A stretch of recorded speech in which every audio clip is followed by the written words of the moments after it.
I'm going to ask 3 questions in 2.5 minutes, and hopefully the Minister can reply in 2.5 minutes. A hard or no deal Brexit is now looking increasingly likely, Count Corley. This will have serious consequences for businesses and SMEs already struggling due to COVID-19. There seems to be several disagreements between the UK and the EU in the negotiations. These include the implementation of the Northern Ireland Protocol, fisheries, level playing field provisions, and the overall governance structure of the future relationship. The assessment of Michel Barnier at the conclusion of round 4 of the negotiations on June 5th was not very optimistic. In my view, every effort should be made, even at this late stage, to try and persuade the UK to seek an extension of the transition period. And I note what the Minister had to say in that regard. First question. If there is no extension to the transition period, as looks likely, it is clear that additional Brexit legislation will be required to be enacted by the Oireachtas.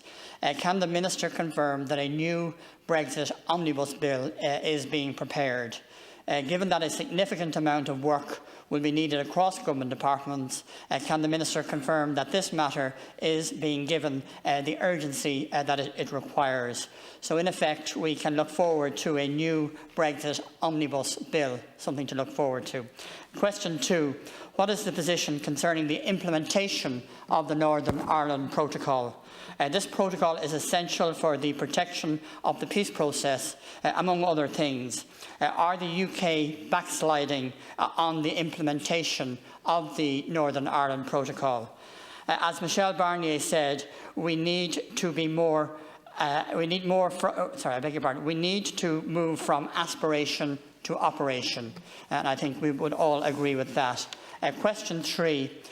What has been done to prepare vulnerable sectors of our economy, businesses, SMEs and individuals, for the disruption and change which is coming their way as a result of Brexit? Is this work being given added impetus now that a hard Brexit is very much on the horizon? Thank you, and thank you for your shortness as well.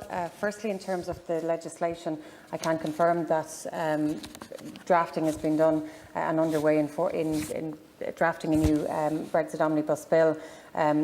Departments have highlighted already that there will be a need to introduce some legislation or new legislation come January 1st next year, particularly if there is no deal, and that's why this has already started.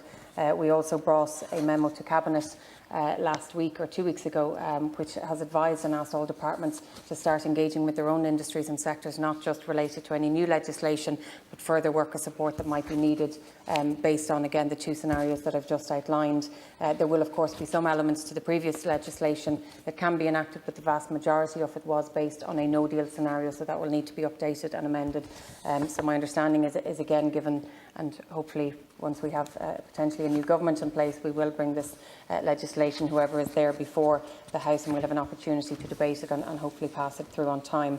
In terms of the Northern Ireland Protocol, I'm not saying that there is any backsliding. However, what has been presented so far is not adequate and doesn't provide enough information. I think it's very welcome that the UK have presented a paper. It's very welcome that they have, I think, eventually acknowledged there will have to be some form of checks on goods going from the UK into Northern Ireland, particularly SPS and animal products. However, as I mentioned earlier, issues around customs, tariffs, VAT, there isn't a lot in that.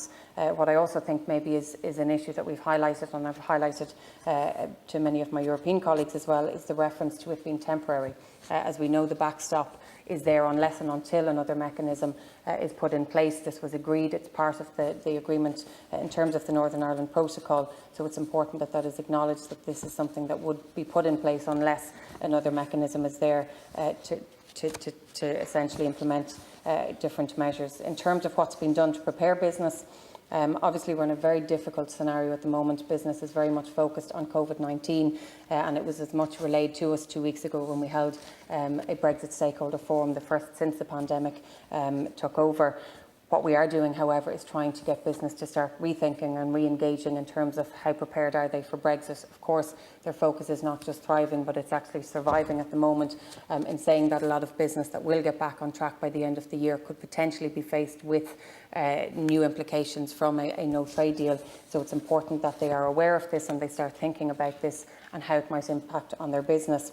What is important, though, is there was a huge amount of work done before COVID, and last year you had over 102,000 businesses were contacted by revenue, over 65,000 now have an EORI number, which is important in trading. That represents about 95% of EU-UK trade. On top of that, obviously, a huge amount of supports were put in place. While a lot of them have been repurposed for COVID measures, we know that potentially a new government and indeed with a new budget coming up, there will have to be more financial support put in place.